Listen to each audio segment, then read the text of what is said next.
Proclamação do Evangelho de Jesus Cristo, segundo João. Glória a vós, Senhor. Naquele tempo, disse Jesus a seus discípulos: Não se perturbe o vosso coração. Tendes fé em Deus, tende fé em mim também. Na casa de meu Pai há muitas moradas. Se assim não fosse, eu vos teria dito: vou preparar um lugar para vós. E quando eu tiver ido preparar-vos um lugar, voltarei e vos levarei comigo, a fim de que onde eu estiver, estejais também vós. E para onde eu vou, vós conheceis o caminho. Se me amais, guardareis os meus mandamentos. Quem acolheu os meus mandamentos e os observa, esse me ama. Ora, quem me ama será amado por meu Pai, e eu amarei e me manifestarei a ele. Palavra da salvação. Glória a vós, Senhor.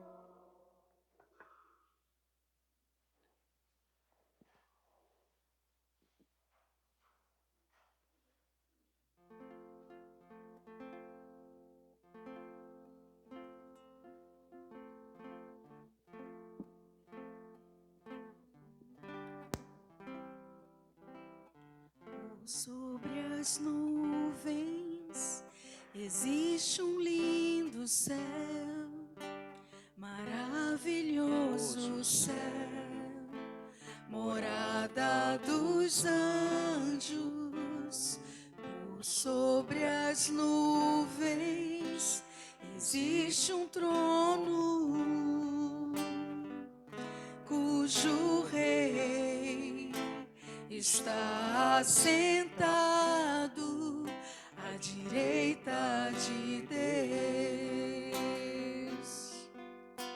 Céu, lindo céu, é o lugar onde eu quero viver para sempre. Céu, lindo céu, é o lugar que o meu Deus preparou para mim. Céu, lindo céu, onde com os anjos eu cantarei, adorando ao Senhor. Senhor, nesta manhã, aqui nos reunimos para reconhecer que o Senhor é a vida que tanto desejamos. Obrigado por toda a obra de restauração que o Senhor realizou em favor de cada um de nós, que se atualiza nesta Eucaristia pelo poder do Teu Espírito. Queridos irmãos e irmãs, a celebração que estamos vivenciando no dia de hoje é uma oportunidade para contemplarmos mais uma vez a força da ressurreição. A primeira leitura, retirada do livro da sabedoria, vai nos apresentar o autor sagrado trazendo alguns elementos para tentar responder a um questionamento que desde sempre a humanidade o apresenta: o porquê da realidade da morte. E o livro do Gênesis já nos deu essa resposta. Quando depois da queda dos nossos primeiros pais, o catequista vai dizer que a partir desse momento, o pecado e a morte entram no mundo. Morte aqui nós devemos entender como essa realidade de separação entre Deus e os homens, não por desejo de Deus, não por desejo de Deus, mas por uma escolha equivocada, por um ato de desobediência do ser humano. Então, o texto, buscando trazer uma resposta ainda embrionária, por isso vai apresentar alguns elementos que nós vamos precisar compreender a partir do dado da ressurreição de Jesus. O texto diz o seguinte: a vida dos justos está nas mãos de Deus, e nenhum tormento os atingirá. Aos olhos dos insensatos parecem ter morrido, sua saída do mundo foi considerada uma desgraça, e sua partida do meio de nós uma destruição, mas eles estão em paz. Aos olhos dos homens parecem ter sido castigados, mas sua esperança é cheia de imortalidade. Vejam como eu comecei dizendo que pela desobediência, o pecado e a morte entram no mundo, como consequência, portanto, sendo considerado aqui como um castigo. O autor sagrado agora vai apresentar uma nova dinâmica. Ele vai apresentar um novo modo de nós compreendermos essa saída do mundo. E quem é que nos justifica? Quem é que nos concede a graça dessa nova realidade? É o próprio Senhor. Tendo sofrido leves correções, serão cumulados de grandes bens, porque Deus os pôs à prova e os achou dignos de si. Bom, aqui a gente entende, inclusive, a questão do sofrimento humano. Hora ou outra, nós sabemos muito bem que alguém tenta negar essa realidade do sofrimento, ou tenta apresentar uma receita como uma espécie de passe de mágica para apagar a realidade do sofrimento. Isso não é possível. O sofrimento faz parte da nossa vida. Quem aqui nunca passou por uma experiência de sofrimento, ou quem aqui talvez não esteja passando no momento por uma experiência de sofrimento, portanto faz parte da nossa vida. Agora, qual o sentido que a gente dá a essa realidade de sofrimento? Eis a grande questão. Eis a grande questão. Mas sua esperança é cheia de imortalidade. A nossa esperança, queridos irmãos e irmãs, não pode ser depositada em homens. A nossa esperança, ela tem um nome, que está acima de todo nome. Um nome diante do qual todo joelho se dobra no céu, na terra e nos abismos. Jesus. Ele é a nossa esperança. Ele viveu a nossa vida, ele assumiu a nossa condição humana, exceto o pecado, portanto ele experimentou da nossa morte, para colocar fim ao reinado da morte, e nos dá a vida e vida em abundância.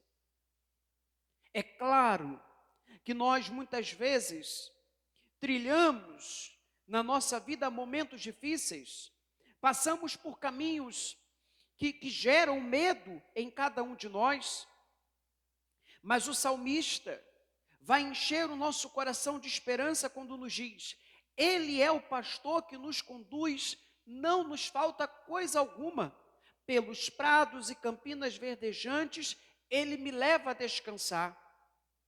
É verdade, às vezes a gente encontra dificuldades, mas não há o que temer, porque a nossa esperança está no Senhor, no pastor que nos conduz. por um caminho seguro, por um caminho repleto de sentido, que é Ele mesmo. E aí, São João, na segunda leitura de hoje, vai nos apresentar esse novo tempo, chamando de novo céu e uma nova terra. Passou o que era velho, eis que tudo se faz novo a partir do evento da ressurreição do Senhor, que muda totalmente a nossa condição. E não é à toa que colocamos aqui ao lado o círio pascal aceso, para nos fazer recordar exatamente isso. O Senhor morreu a nossa morte, mas ressuscitou. E ao ressuscitar, abriu para nós um caminho cheio de vida nova. Abriu para nós um caminho de plenitude. E agora a nossa parte é buscar corresponder a esse amor. Amor incondicional. Amor que vem em auxílio de cada um de nós. Amor que estende as mãos para nós quando nós nos encontramos no fundo do poço, para nos tirar de lá e nos dar uma nova oportunidade. Diante desse amor, diante dessa experiência de amor, o coração humano precisa buscar corresponder através de uma vida nova. Precisa buscar a corresponder a essa graça a partir de um relacionamento, a partir de uma escuta atenta ao projeto do Pai. Ora, quem me ama será amado por meu Pai, e eu, o Pai e eu o amarei e me manifestarei nele. Olha, que grandioso isso para nós no dia de hoje.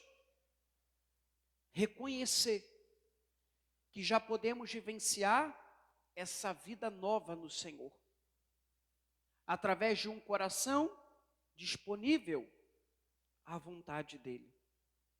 Aqui nos reunimos, insisto, não para cultuarmos a morte, mas para reconhecermos que o Senhor Jesus é a vida e vida em plenitude. Rezamos pelos falecidos, pedindo ao Senhor que possa conceder a eles a eternidade feliz.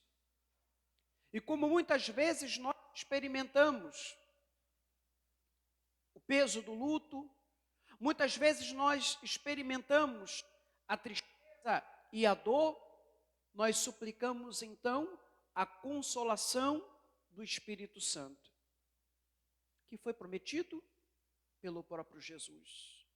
Não vos deixarei órfãos, enviarei o Espírito. E como vocês sabem, a gente também precisa aproveitar desse momento para trazer um certo esclarecimento a respeito de um sentimento que brota em cada um de nós diante da experiência de morte. Ora ou outra, alguém escuta: olha, você não deve sofrer porque perdeu um ente querido, porque isso não faz bem para a pessoa que partiu, ou coisa do gênero. Mas a nossa fé não diz isso. E mais, o texto sagrado não nos diz isso.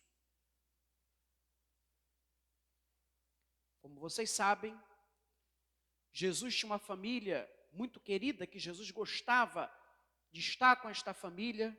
Jesus gostava de visitar essa família em Betânia. E chega um dia, então, que esse grande amigo de Jesus, Lázaro, depois de passar por uma experiência de enfermidade, acaba falecendo.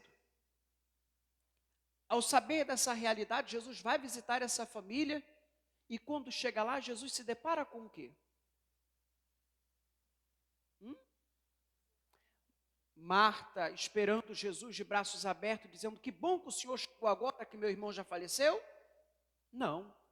Marta se depara com Jesus, ela fica feliz pela presença de Jesus, mas ao mesmo tempo ela expressa a dor da sua alma dizendo: Senhor, se você tivesse estado aqui um pouquinho antes, meu irmão não teria morrido. O que é isso? Marta perdeu o respeito por Jesus? Não.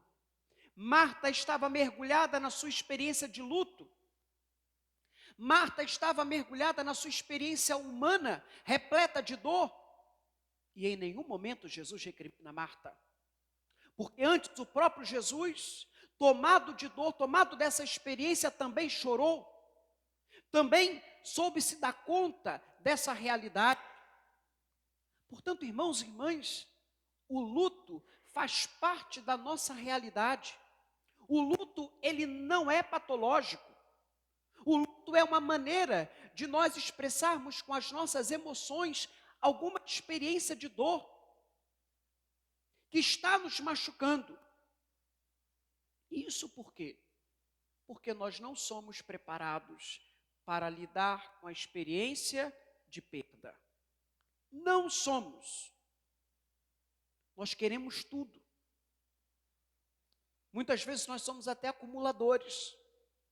É ou não é? Nós não queremos lidar, aliás, nós não somos treinados para lidar com essa experiência de perda. Mas é necessário que num dado momento a gente consiga superar essa realidade. E aí a gente pode entender essa experiência do luto se manifestando em 5 fases ou 5 etapas, para nos ajudar a compreender bem essa experiência que é emocional, complexa e que se manifesta diante de uma experiência de perda. Diante disso, algumas pessoas, ao mergulhar numa tristeza, têm inclusive crise de choro, se isolam um pouco, não é assim? E a gente precisa aprender a respeitar esse momento.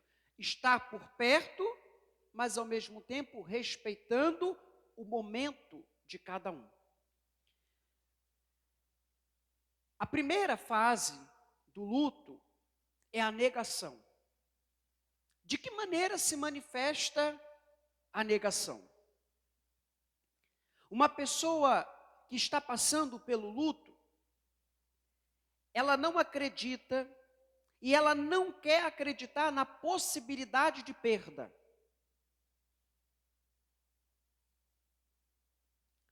Então ela rejeita aquela realidade.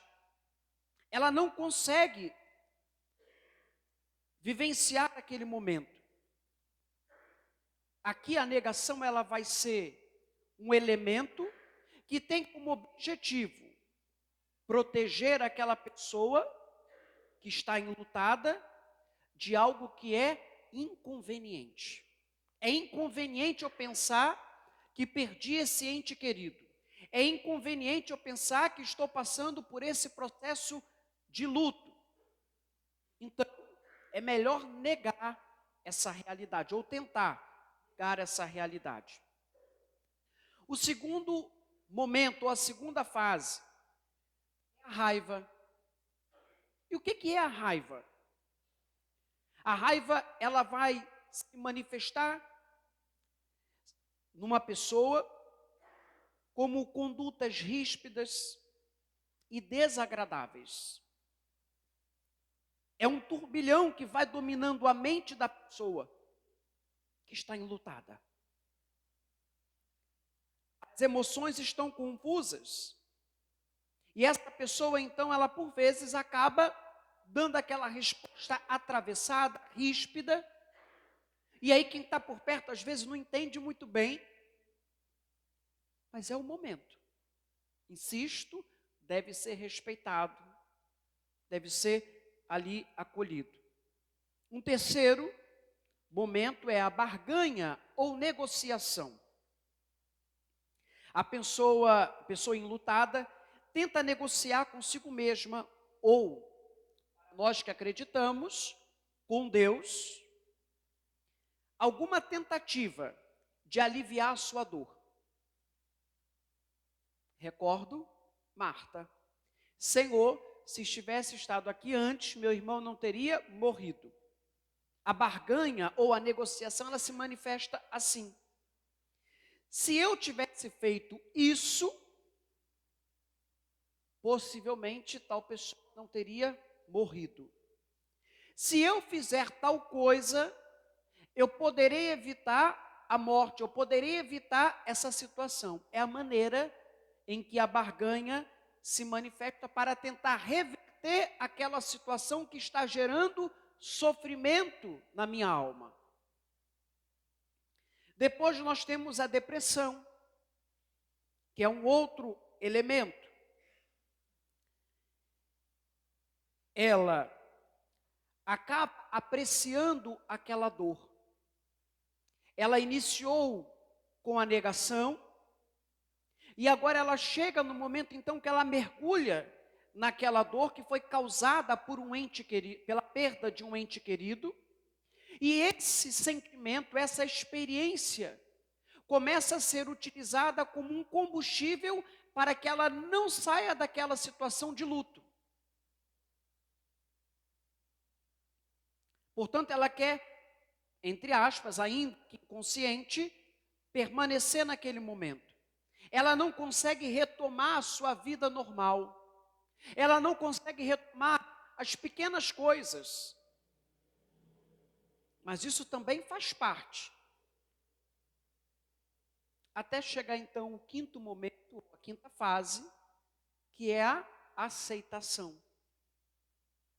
Ela vai passando por esses momentos. E na aceitação, é o momento em que a pessoa enlutada compreende a sua nova realidade. A sua nova realidade, constituída pela ausência de quem partiu. Os sentimentos e a angústia já foram externalizados através da negação, através da raiva, através da barganha, através da depressão. E o resultado de ter passado bem, por isso eu disse, é importante dar um espaço para que a pessoa vivencie cada realidade, cada momento. O resultado disso, se ela conseguiu transitar bem, se ela conseguiu transitar com apoio devido, é o momento da aceitação, em que ela experimenta uma paz interior. Padre, você está dizendo então que nunca mais eu vou sentir tristeza? Não, porque a tristeza é uma emoção. Essa semana eu até postei, agora eu já não sei se foi essa semana, que é curta, ou foi a semana passada, um reloginho das emoções. Né? Vocês já viram o reloginho das emoções? Vale a pena, quem não viu, busca lá depois. Né? O reloginho das emoções. Às vezes a gente passa por todas aquelas emoções no único dia, ou em menos de 2 horas. A gente está alegre, recebe uma notícia, fica triste, e como passou por tudo aquilo, faz parte. Lembrar da pessoa que partiu com gratidão, irmãos, traz uma paz para a gente.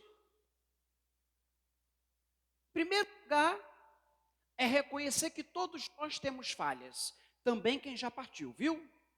Também quem já partiu. Mas a gente aprendeu a olhar com gratidão, aprendeu a olhar com generosidade, tudo aquilo que aquela pessoa representa para nós.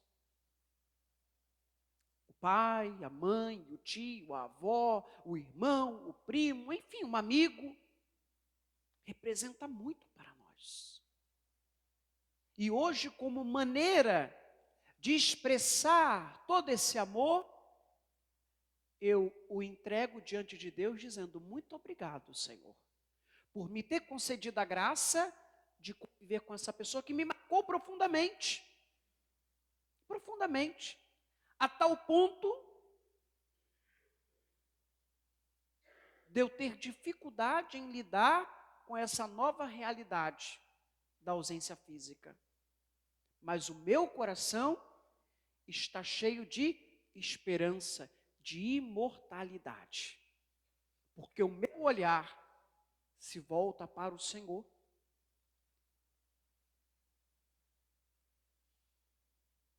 Onde já não há mais dor, já não há mais sofrimento, já não há mais morte, porque Ele é tudo em todos. É dessa realidade, irmãos e irmãs, que essa liturgia quer encher o nosso coração no dia de hoje. Encher o nosso coração do sentido de vida plena em Deus. Vida plena naquele que nos criou e não nos abandonou. Nos criou para estarmos junto dele. Que hoje o nosso coração encontre essa paz profunda no Senhor. Essa paz que brota do encontro com ele. E que os falecidos dos quais nos recordamos nesta Eucaristia possam ser beneficiados por esta Santa Missa. Por esta Santa Missa. No poder do Espírito Santo, que eles recebam o fruto dessa oração elevada com fé e com fervor nesta manhã. Louvado seja nosso Senhor Jesus Cristo,